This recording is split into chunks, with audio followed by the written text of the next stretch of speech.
శ్రేష్టమైన నామమునకు స్తోత్రములు.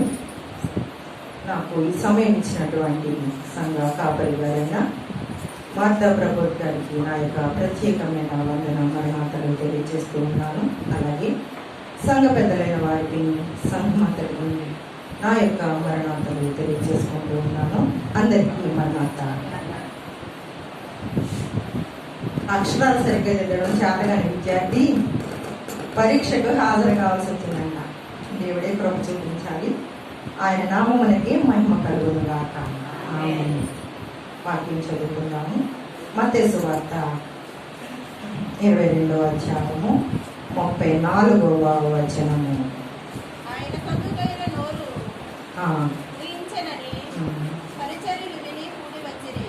చాలండి. ప్రార్థన. పరమ తండ్రి పరిశుద్ధుడా, మీ యొక్క పరిశుద్ధ నామమునకు వందనములు. నీ దయా సంకల్పము చొప్పున శ్రమకాల ధ్యాన దినములలో 9వ రోజు మమ్మల్ని అందరినీ నీ సన్నిధానములోనికి ప్రవేశపెట్టినందుకు నీకు స్తోత్రములు. ఏ యోగ్యత లేని నన్ను నిలువబెట్టిన నీ కృపకు కృతజ్ఞతాస్తుతులు చెల్లించుచున్నాను. నన్ను బట్టి కాదు ప్రభువా, నీ కృపను బట్టి నన్ను వాడుకొనుమని ప్రభు నామమున వేడుకొనుచున్నాను. ఆమేన్.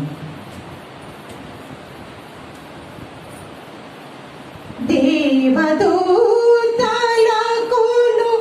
లేని దైవజనుని సేవా, దేవదూతలకును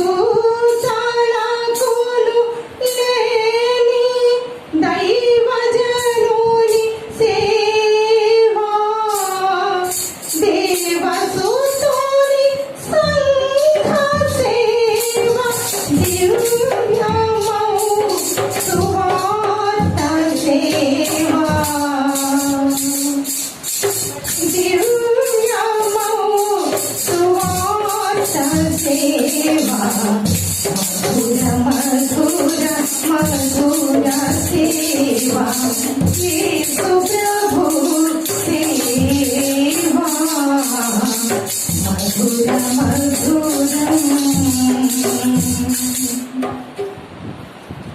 ఈ భాగ్యం ఎవరికి లేదంటండి? సువార్త చెప్పే భాగ్యం ఎవరికి లేదంట? దేవదూతలకి కూడా లేదంట.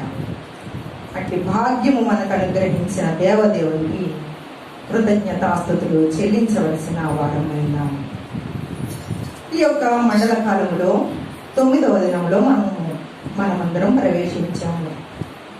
మండలం అనగా 40 సంఖ్యను సూచిస్తుంది. మండలం అనగా 40 అని అర్థం.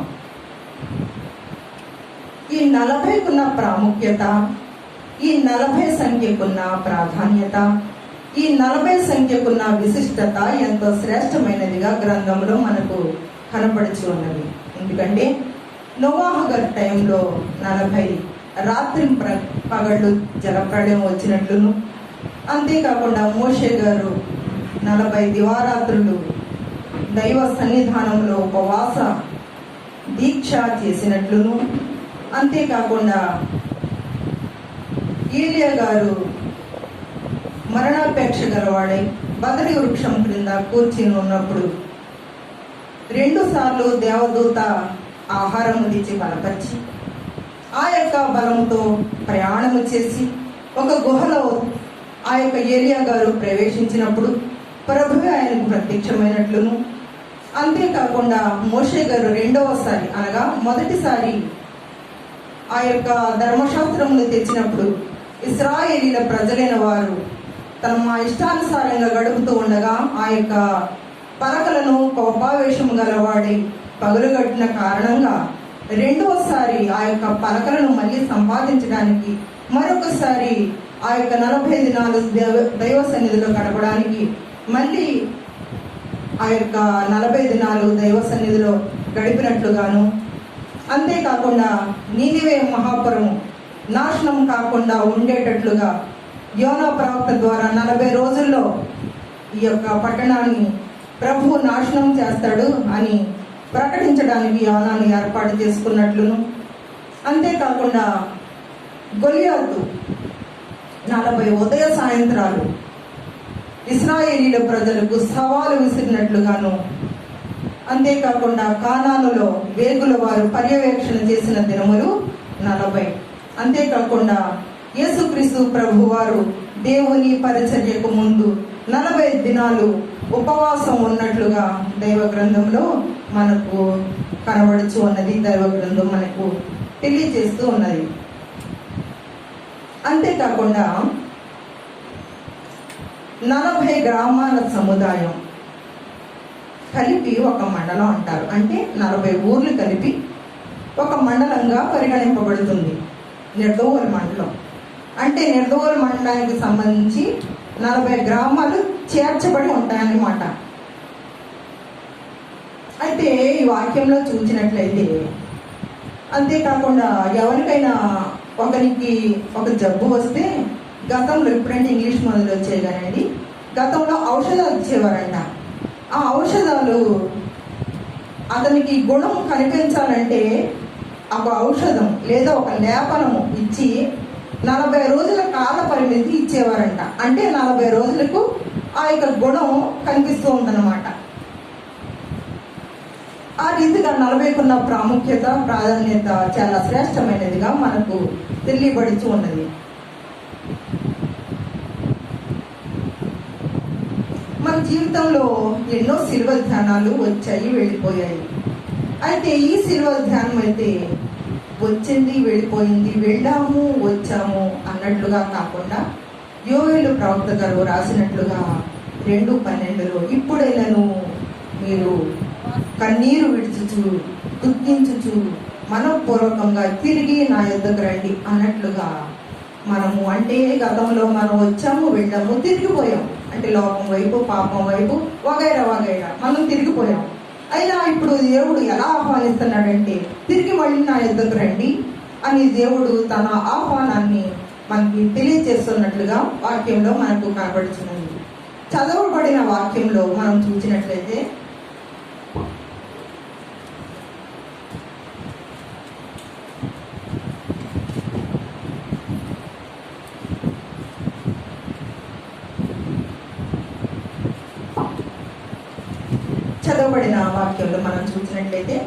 శాస్త్రులు, పరిసయ్యులు, సద్దూకయ్యులు వీరు బహు జ్ఞానవంతులడా. వీరు ధర్మశాస్త్రం బాగా తెలిసిన వారు. అయినను సరే వీరి యొక్క ఆలోచన ఏమిటి అనగా, యేసు ప్రభు వారికి కొన్ని ప్రశ్నలు వేసి ఆయనను ఏదో విధముగా ఇరికించి లేదా అవమానపరిచి లేదా సిగ్గుపరచాలనే దుర్బుద్ధి కలిగి ఉన్నవారట. అయితే సమస్తము ఎరిగిన ప్రభు, వారి యొక్క ఆంతర్యము తెలుసుకున్న ప్రభు వారికి వెంటనే తిరిగి సమాధానము చెప్పినట్లుగా వాక్యములో 22:36లో మనకు కనబడుచు ఉన్నది. 37లో ఆయన తిరిగి సమాధానము చెప్పినట్లుగా మనకు వాక్య గ్రంథంలో తెలియబడుచు ఉన్నది. చదవకలేదండి. ఆజ్ఞ అనగా అనుసరించవలసినది, ఆజ్ఞ అనగా వినవలసినది, ఆజ్ఞ అనగా పాటించవలసినది. అయితే ప్రియమైన విశ్వాసులారా, ఈ యొక్క ఆజ్ఞ యొక్క సారాంశం గురించి, ఆజ్ఞ యొక్క విలువ గురించి వారి ఎరిగినప్పటికీ కూడా దేవుణ్ణి చిక్కు ప్రశ్నలు శోధించటానికి అడుగునట్లుగా దైవ గ్రంథం మనకు తెలియబడుచు ఉన్నది. అయితే ఆజ్ఞ విన్నవారు ఏ రీతిగా ఆశీర్వదింపబడ్డారో, ఆజ్ఞ వినని వారు ఏ విధంగా నాశనం అయ్యారో బైబిల్ గ్రంథంలో మనకు బోధపరచుచూ ఉన్నది. ఏమిటి విన్నవారు ఎవరు, వినని వారు ఎవరు అని ఇద్దరు వ్యక్తుల్ని మీ ముందుంచాలని నేను ఇష్టపడుతున్నాను. మొదట ఆజ్ఞ వినని వారిని గురించి మనము విందాము. సమూయేలు మొదటి గ్రంథము 15వ అధ్యాయము ప్రారంభం నుండి మనము చదివినట్లయితే అక్కడ ఒక వ్యక్తి మనకు కనపడుతూ ఉంటాడు. ఎవరు ఆ వ్యక్తి అంటే సౌలు అనే ఒక వ్యక్తి. ఈ యొక్క సౌలు గురించి మనం తెలుసుకోక మునుపు ఒక వ్యక్తిని గురించి మనం తెలుసుకుందాం. ఈ యొక్క సౌలు అతని దృష్టికి అతను అల్పుడుగా ఉన్నప్పుడు దేవుడు ఇశ్రాయేలీల జనాంగం మీద అతనిని రాజుగా అభిషేకించినట్లుగా మనందరికీ తెలిసినది. అయితే దేవుడు ఆయనకి ఒక ఆజ్ఞ ఇచ్చాడు. ఆయన ఆ ఆజ్ఞ పాటించాడా పాటించలేదా అనే దానికి ముందుగా మోషే గురించి ఒకసారి విందాం. ఇశ్రాయేలీల జనాంగమైన ప్రజలు 430 సంవత్సరాలు ఐగుప్తు దాస్యంలో మగ్గిపోయినప్పుడు మోషే ప్రవక్త ద్వారా ఆ యొక్క దాస్యం నుండి తన ప్రజలైన ఇశ్రాయేలీలను ఆయన విడిపించమని ప్రభు ఆయన్ని ఏర్పాటు చేసుకున్నాడు. ఆ యొక్క ఏర్పాటు చేసుకున్నప్పుడు అరణ్య మార్గం గుండా వారు వెళుతున్నప్పుడు అమాలేకీలకి ఇశ్రాయేలీలకి యుద్ధం వస్తుంది. ఆ యుద్ధము విధానము ఏమిటి అనగా, మోషే గారు చేతులు పైకెత్తినప్పుడు ఇశ్రాయేలీలు గెలిచేవారు. ఆ మోషే గారు చేతులు కిందకి దించేసినప్పుడు అమాలేకీలు గెలిచేవారు. అయితే ఒక వ్యక్తి చేతులు పైకెత్తి ఎంతసేపు ఉండగలడండి? ఎంతోసేపు ఉండలేడండి. కొన్ని సంఘాల్లో అయితే చేతులు పైకెత్తి ప్రార్థన చేస్తూ ఉంటారు. కొన్ని సంఘాల వాళ్ళకి అది అలవాటు ఉండదనుకోండి. అయినను సరే చేతులు పైకెట్టి ఒక 10 నిమిషాల కంటే ఎక్కువ మనము ఉండలేము. అలాగా చేతులు లాగినప్పుడు ఇశ్రాయేలీల ప్రజలు మోషే కిందకి ఆ చేతులు దించేసినప్పుడు ఇశ్రాయేలీల ప్రజలు ఓడిపోయేవారు. అప్పుడు హూరు అహరోను అనే ఇద్దరు ఇరువైపులా ఆయనకు సపోర్ట్గా ఉండి ఆయనకు ఒక రాయి వేసి కూర్చుండబెట్టి ఇరువైపులా ఆయన 2 చేతులకు వారిద్దరూ సపోర్ట్గా ఉండి ఆ యొక్క ఇశ్రాయేలీల ప్రజలకు జయం చేకూర్చిన వారుగా ఉన్నారు. అప్పుడు ఒక మాట యెహోవా దేవుడు అంటాడనమాట. ఆ యొక్క నిర్గమాకాండంలో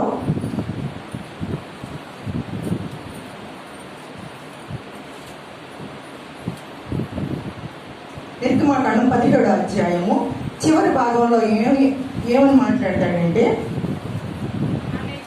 అమాలేకీయులు తమ చేతిని యెహోవా సింహాసనమునకు విరోధముగా ఎత్తిరి గనుక యెహోవాకు అమాలేకీయులతో తరతరముల వరకు యుద్ధమనెను.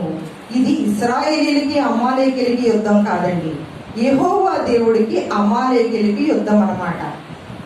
అప్పుడు నిర్ణయించుకున్న ప్రభువు సౌలు రాజుని ఎప్పుడైతే ఎన్నిక చేయబడ్డాడో ఆ యొక్క అమాలేకీయుల మీదకి యుద్ధానికి వెళ్ళమని ఆజ్ఞాపిస్తాడు. ఎవరి ద్వారా? సమూయేలు గారి ద్వారా.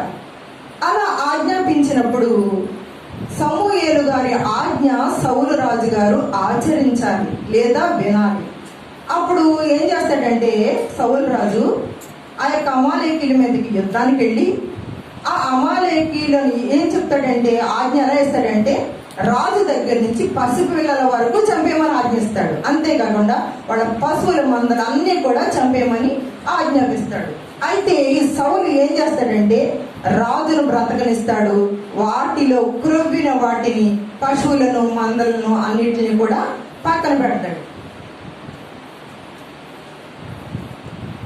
అయితే అలా చేసిన సౌలు విజయ కేతనం ఎగరవేసి జయించేశాను అన్నట్లుగా జయకేతనం ఎగరవేసేస్తాడు. అప్పుడు యెహోవా దేవుడికి ఈ విషయం తెలుస్తుంది. తెలిసినప్పుడు ఆ యొక్క ఇశ్రాయేలీల జనాంగం మీద సౌలును అభిషేకించినందుకు ప్రభువు పశ్చాత్తాపపడినట్లుగా మనకు గ్రంథంలో కనబడుచు ఉన్నది. సమూయేలు మొదటి గ్రంథం 15వ అధ్యాయం ప్రారంభం నుంచి చదివితే మనకి ఆ యొక్క స్టోరీ అర్థమవుతుందండి.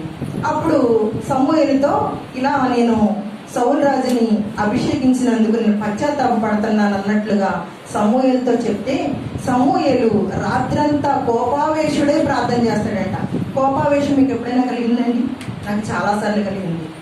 అలా రాత్రంతా ప్రార్థన చేసి ఉదయాన్నే సౌలు రాజుని కలుసుకున్నప్పుడు సౌలు రాజు సమూయేలుని ఎదుర్కొని, నువ్వు చెప్పినట్టుగా నేను చేశాను, నీ ఆజ్ఞ నేను శిరస వహించాను అని ఆ యొక్క సౌలు రాజుతో చెప్పినప్పుడు సౌలు రాజు ఒక మంచి మాట అంటాడు. అయితే నాకు వినిపిస్తున్న ఈ గొర్రెల అరుపులు, ఎడ్ల రంకెలు ఏంటి అని ప్రశ్నించినప్పుడు సౌలు రాజు కొంతమందిని ఆ యొక్క యుద్ధానికి ఏర్పాటు చేసుకున్న సైన్యం మీదకి ఆ యొక్క నేరం నెట్టేస్తాడు, కానీ తన మీద ఆ యొక్క నేరం పెట్టుకోడండి. అయితే ఆ చివరికి వచ్చేటప్పటికి ఏమంటాడంటే, నువ్వు గాడిదలు కాసుకునే నువ్వు ఇశ్రాయేలీల జనాంగం మీద దేవుడు నిన్ను ఎన్నిక చేశాడు అని అంటూ ఆ వాక్యంలో ఏమనుందంటే, నీ దృష్టికి నీవు అల్పుడవుగా ఉన్నప్పుడు ఇశ్రాయేలీల గోత్రములకు దేవుడు శిరస్సుగా నియమించాడు. అలాంటి నువ్వు దేవుని ఆజ్ఞను ఎందుకు పాటించలేదు అని ప్రశ్నించినట్లుగా మనకు వాక్యంలో కనపడుచు ఉన్నది. అలా అంటూ చివరికి వచ్చేటప్పటికి లాస్ట్ వచ్చిన బి భాగం ఒక్కసారి చదవండి.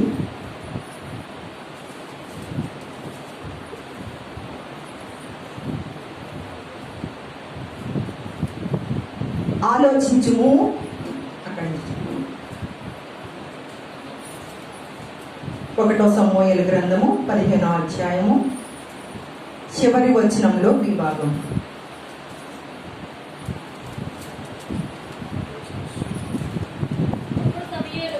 అప్పుడు సమూయేలు అక్కడి నుంచి వద్దండి, ఆలోచించుము అని అక్కడి నుంచి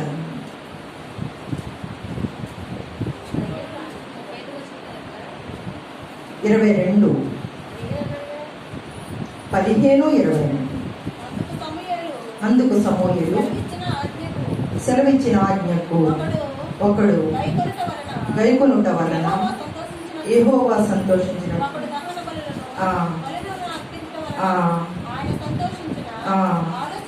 ఆలోచించుము, బలులు అర్పించుట కంటే ఆజ్ఞను గైకొనుటయు పొట్టేళ్ల క్రొవ్వు అర్పించుట కంటే మాట వినుటయు శ్రేష్టము అని అంటూ ఆయన్ని హెచ్చరించినట్లుగా మనకు వాక్యంలో కనబడుచు ఉన్నది.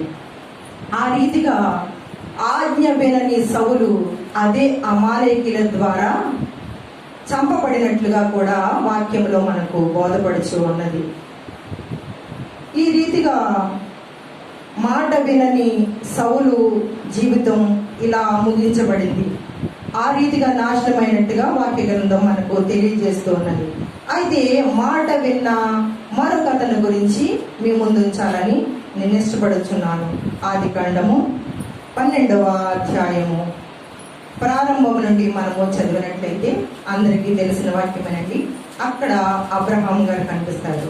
అబ్రహాంకి ప్రభువు ఇచ్చిన ఆజ్ఞ ఏంటి అంటే, నీవు లేచి నీ దేశము నుండి, నీ ప్రజల యొద్ద నుండి, నీ బంధువుల ఇంటి నుండి అని ఈ రీతిగా ఆయనకు ఆజ్ఞాపించినప్పుడు వెంటనే అబ్రహాము ఒక్క ప్రశ్న కూడా వేయలేదండి ప్రభువుకు.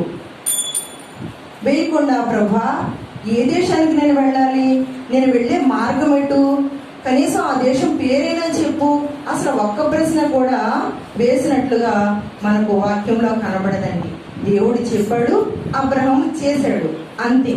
ఒక్క మాటలో చెప్పాలంటే, అలాగే తన కుమారుని ఆలస్యంగా ఇచ్చినప్పటికీ కూడా మళ్ళీ బలిమ్మన్నప్పుడు మారు మాట్లాడకుండా చిత్తము ప్రభువా అన్నాడే తప్ప, ఇదేంటి ప్రభువా ఇంతకాలానికి నాకు బిడ్డనిచ్చావు మళ్ళీ ఇచ్చేయమంటావేంటి అని కూడా అబ్రహాము అడిగినట్లుగా మనకు వాక్యంలో కనపడదండి. అయితే ఒక్క మాటలో అబ్రహాము గురించి చెప్పాలంటే, అబ్రహాము ప్రభువు ఏమన్నా కానీ, ఏం చెప్పినా కానీ ఆమెన్ అన్నాడు. ఏమన్నాడండి? ఆమెన్ అన్నాడంతే. అలా ఆజ్ఞకు విధేయుడైన అబ్రహాము అనేక జనాంగములకు తండ్రిగా పిలువబడినట్లుగా మనకు కనబడుచున్నది. అటు అరబీలకు అబ్రహామే తండ్రి, ముస్లింలకు అబ్రహామే తండ్రి, ఇశ్రాయేలు జనాంగానికి కూడా అబ్రహామే తండ్రిగా పరిగణింపబడినట్లుగా వాక్యంలో మనకు కనబడుచున్నది. అయితే మనము ఏ రీతిగా ఉన్నాము? మనల్ని దేవుడు ప్రశ్నిస్తూ ఉన్నాడు. మనము దేవుని ఆజ్ఞ వినే వారంగా ఉన్నామా లేదా వినని వారంగా ఉన్నామా? మనల్ని మనం స్వపరీక్ష చేసుకోవలసిన వారమై ఉన్నాము. ఒక దైవజనుడు ఒక చరణం మన కోసం వ్రాసి పెట్టిన చరణం, వినుట విశ్వాసించుట ఆజ్ఞకు విధేయులై మనుట, వినుట విశ్వాసించుట ఆజ్ఞకు విధేయులై మనుట, పనులు మోడు చేయువారి పనులు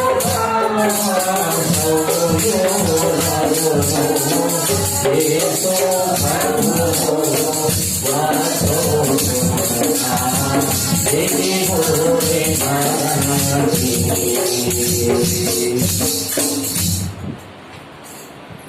దైవజనుడు చెప్పినట్టుగా మనము వినాలి, విశ్వసించాలి, దేవుడిని అనుసరించాలి అని ఈ వాక్య గ్రంథంలో మనకు కనపడుచు ఉన్నది. అదే ఇంకొక వాక్యం మనము చదువుకున్నట్లయితే, నిన్ను వలె నీ పొరుగు వారిని ప్రేమించాలని వాక్య గ్రంథంలో వ్రాసి ఉంది. మత్తయి సువార్త 22వ అధ్యాయం 39వ వచనము. నిన్ను వలె నీ పొరుగు వారిని ప్రేమింపవలెనని రెండవ ఆజ్ఞ. చాలండి. ఎలా ఉన్నాం మన పొరుగు వారి మీద? మన పొరుగు వారిని మనం ద్వేషిస్తున్నామా, దూషిస్తున్నామా, పగతో ఉన్నామా, ప్రతీకారంతో ఉన్నామా, అసూయ కలిగి ఉన్నామా? ఎలా ఉన్నాం? మన వల్లే మన పొరుగు వారిని ప్రేమించగలుగుతున్నామా? మన కుటుంబాన్ని ప్రేమించినట్లుగా మన పొరుగు వారిని ప్రేమిస్తున్నామా? ఒక్కసారి మనం స్వీయ పరీక్ష చేసుకోవాల్సిన వారమై ఉన్నాము. ప్రభు చెప్పిన రెండవ ఆజ్ఞ అన్నమాట ఇది. అబ్రహాం మోషే గారికి 10 ఆజ్ఞలను దేవుడు 2 ఆజ్ఞలుగా కుదించేశాడండి. నిన్ను వలె నీ పొరుగు వారిని ప్రేమించమనే ఆజ్ఞ ఆయన్ని పూర్ణ హృదయముతో, పూర్ణ ఆత్మతో, పూర్ణ మనస్సుతో, పూర్ణ వివేకముతో, పూర్ణ బలముతో ప్రేమించాలని దేవుడు చెప్పిన ఆజ్ఞకు మనము లోపడవలసిన వారమై ఉన్నాము కదా. కాబట్టి మన పొరుగు వారి మీద మనము ఏ రీతిగా ఉన్నామో మనల్ని మనం స్వపరీక్ష చేసుకోవలసిన వారమై ఉన్నాము. బైబిల్లో ఒక మాట ఉందండి, నీ సహోదరి పట్ల నీకు ఏదైనా ద్వేషం ఉంటే, నువ్వేదైనా దేవునికి అర్పణ అర్పించవలసి వస్తే నీ సహోదరితో సమాధానపడి వచ్చి అర్పణ అర్పించమని గ్రంథం బోధిస్తూ ఉన్నది. లేదంటే అలా నువ్వు నీ సహోదరితో సమాధాన పడకుండా వచ్చి అర్పణ అర్పిస్తే అది దేవుని దృష్టిలో అంగీకరింపబడదండి. కాబట్టి మన సహోదరుని మనం ప్రేమించే వారంగా ఉన్నాము. మన పొరుగు వారిని మనం ప్రేమించవలసిన వారమై ఉన్నాము. మనము దేవుని ఆజ్ఞకు లోబడవలసిన వారమై ఉన్నాము. ఈ శాస్త్రులు పరిసయ్యులు జ్ఞానము గలవారే గాని, బోధించువారే గాని దేవుణ్ణి ప్రేమించడం తెలియని వారు, పొరుగు వారిని ప్రేమించడం తెలియని వారు. ప్రేమ అంటే తెలియకుండా బోధిస్తూ ప్రజలకు పరలోకం చూపిస్తూ భూలోకమంతా సంపాదించుకునేవారంట ఈ పరిసయ్యులు, శాస్త్రులు. ఇలాంటి బోధకులు మన మధ్య లేకపోలేదు కదండి. ఈ శాస్త్రులు పై ఆచారం భాగంలో మనం చదువుకొని ఉన్నాము. 22:34లో మనం చదువుకొని ఉన్నాం కదండి. ఈ 2 ఆజ్ఞలు అనగా దేవుని పూర్ణ హృదయంతో ప్రేమించాలి. మత్తయి సువార్తలో మత్తయి భక్తుడు ఏం రాశాడంటే, దేవుని పూర్ణ హృదయంతో ప్రేమించాలని, పూర్ణ ఆత్మతో ప్రేమించాలని, పూర్ణ మనస్సుతో ప్రేమించాలని వాక్య గ్రంథంలో మనకు బోధపడుచు అన్నది. అదే మార్కు సువార్తలో మనం చూసినట్లయితే ఒకసారి మార్కు సువార్త చూసుకుందాం.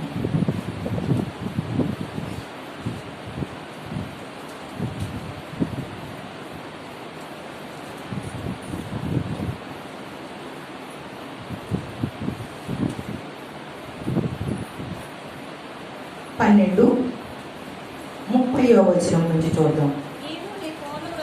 నీవు నీ పూర్ణ హృదయముతోను, నీ పూర్ణ ఆత్మతోను, నీ పూర్ణ వివేకముతోను, నీ పూర్ణ బలముతోను నీ దేవుడైన ప్రభువును ప్రేమింపవలనన్నది ప్రధానమైన ఆజ్ఞ. మత్తయి భక్తుడు పూర్ణ హృదయము, పూర్ణాత్మ ఇద్దరు ఈ వాక్యాలు రాశారు.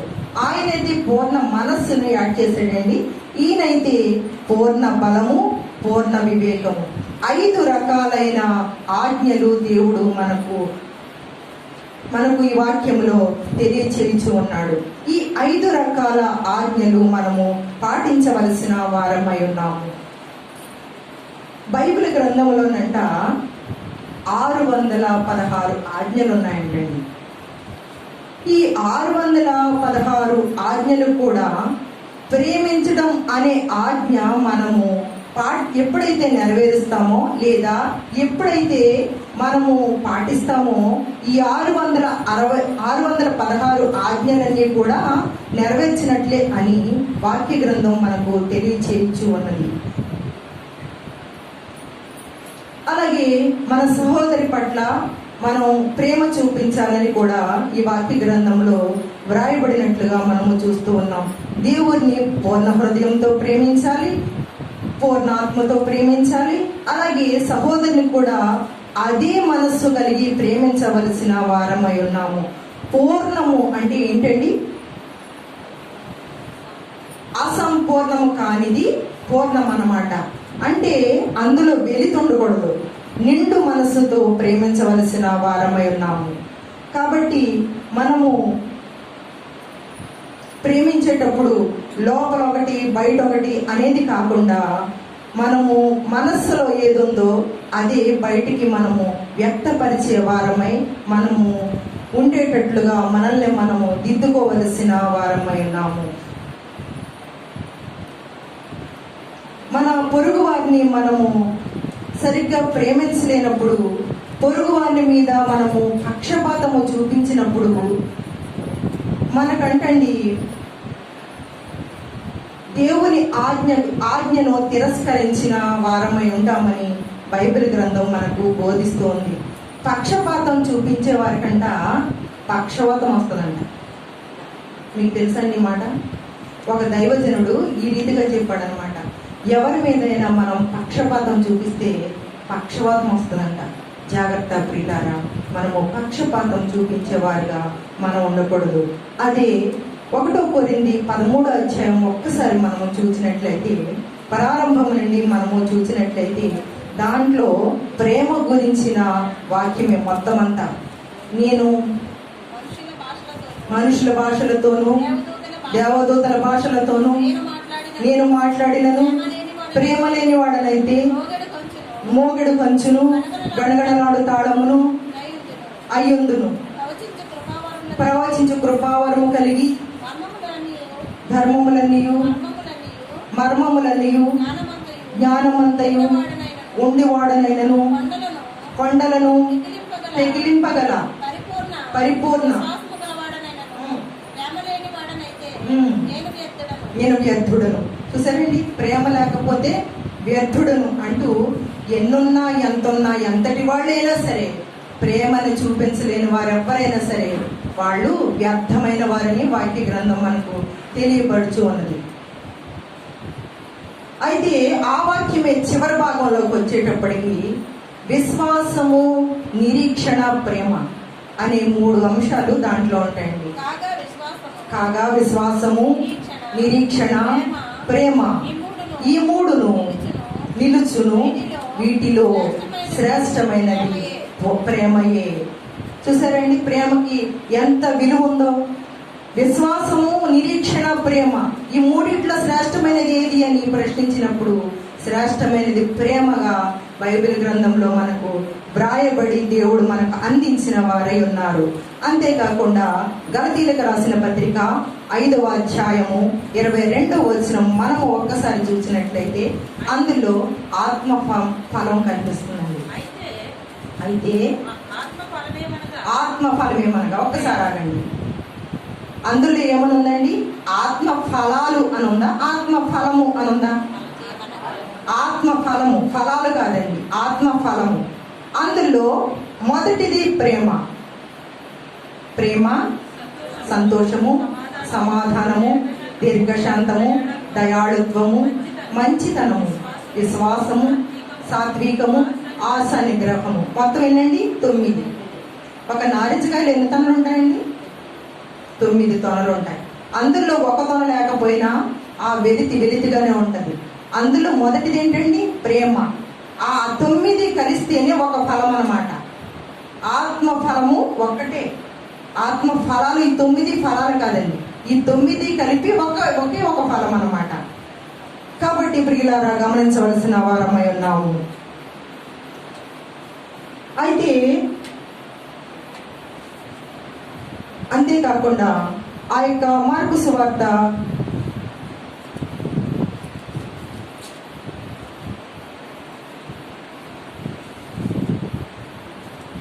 33వ అధ్యాయం కింద భాగం ఒకసారి చదవండి. 32వ అధ్యాయం చదవండి. ఆ శాస్త్రి, బోధకుడా బాగుగా చెప్పితివి. ఒక్కసారండి, బాగుగా ఏం చెప్పారనంటే ఈ 2 ఆజ్ఞలు చెప్పారనమాట. నీ పూర్ణ హృదయముతో, నీ పూర్ణ ఆత్మతో, నీ పూర్ణ వివేకముతో, నీ పూర్ణ బలముతో నీ దేవుడైన ప్రభువును ప్రేమింపవలెను. అంతేకాకుండా నీ పొరుగు వారిని ప్రేమింపవలెను. ఈ 2 చెప్పిన ఈ మాటలు ఒక శాస్త్రికి జ్ఞానోదయమైందంట.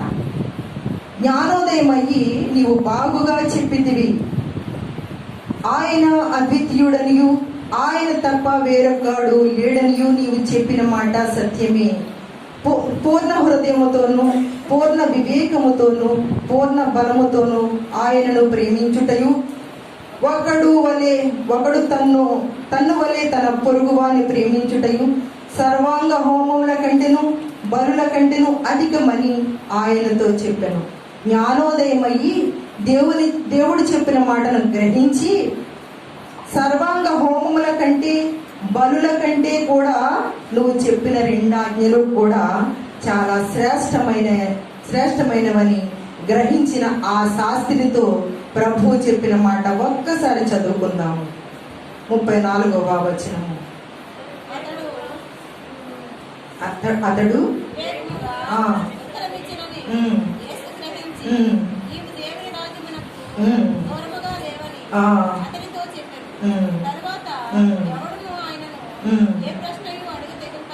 చూసారండి, దేవుడు ఏమన్నాడు ఇతనితో? అతడు సరిగ్గా గ్రహించాడని దేవుడు గ్రహించి దేవుని రాజ్యమునకు ఎలా ఉన్నాడంట? దూరంగా లేడు, ఒక్క అడుగులో ఉన్నాడు అనమాట. అలా అడుగేస్తే పరలోకానికి వెళ్ళిపోతాడు అనమాట.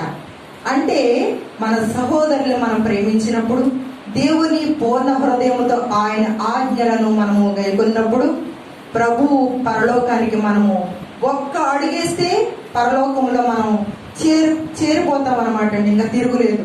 2 వైపున దొంగకి ఏం చెప్పాడండి? నేడు నీవు నాతో కూడా వెంటనే సమాధానం దొరికేసింది. అలాగే ఈ శాస్త్రికి కూడా వెంటనే సమాధానం దొరికినట్లుగా మనకు వాక్యంలో తెలియబడుచు ఉన్నది. లూకా సువార్త 21వ అధ్యాయం 37వ వచనం ఒకసారి చదువుకున్నామండి. ఆయన ప్రతిదినము పగటి యందు దేవాలయంలో బోధించుచు, రాత్రి వేళ ఒలీవల కొండకు వెళ్ళుచు కాలము గడుపుచుండెను. ప్రభువు పగలంతా బోధించేవారంట, రాత్రంతా ప్రార్థన చేసేవారంట. చూసారండి, ఆయనకి ఇంకా అసలు అలసట లేదనమాట. రెస్ట్ తీసుకోవడం అనేది లేదు, విశ్రాంతి లేదు. మన కోసమే, మన పాపముల భారం ఎక్కువగా ఉన్నది కనుక మనల్ని రక్షించడం వరకు ఆయన పగలంతా బోధించేవారు. మన మారు మనసు కొరకు రాత్రంతా మన కొరకు ప్రార్థించేవారుగా ఉన్నాము. మనము ఏ రీతిగా ఉన్నామో ఒక్కసారి మనల్ని పరీక్ష చేసుకోవలసిన వారమై ఉన్నాము. గుడ్డు రూపాంతరం చెందబడి పిల్లగా మారుతుందంట, అవునండి. అంతేకాకుండా నీచంగా కనబడి అసహించకపోబడే గొంగళ పురుగు రూపాంతరం చెంది సీతాకోక చిలకలా మారుతుందంట.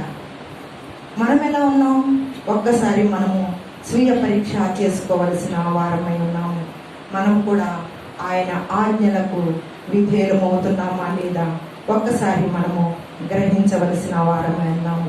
దేవుణ్ణి ప్రేమించే వారికి, ఆయన ఆజ్ఞలు గైకొనే వారికి దేవుడు ఇచ్చే దీవెన ఎలాంటిదో చివరగా మనము చూద్దాము. నిర్గమకాండము 20వ అధ్యాయము 6వ వచనము.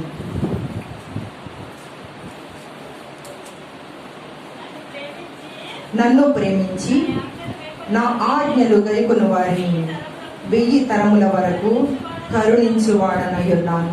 ఎన్ని తరాలండి? 1000 తరాలు. అంటే పిల్ల తరములు అన్నమాట.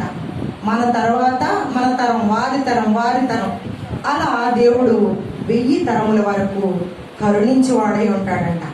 కాబట్టి ప్రియమైన వారులారా, ఈ యొక్క శిల్వ ధ్యానములో కూడా మనము రూపాంతరము చెందబడిన వారమై, ఆయన శిలువ ధ్యానములో పొదగబడి రూపాంతరము చెందబడిన వారమై ఆయన ఆజ్ఞలకు విధేయులమై ఆయన వలె జీవించి ఆయన రాజ్య వారసుల మొగుటకు ఆయన రాజ్య వారసులమై రూపాంతరం పొందే కృప ఈ యొక్క శిలువ ధ్యానంలో మనందరికీ ప్రభువు అనుగ్రహించి దీవించి ఆశీర్వదించును గాక.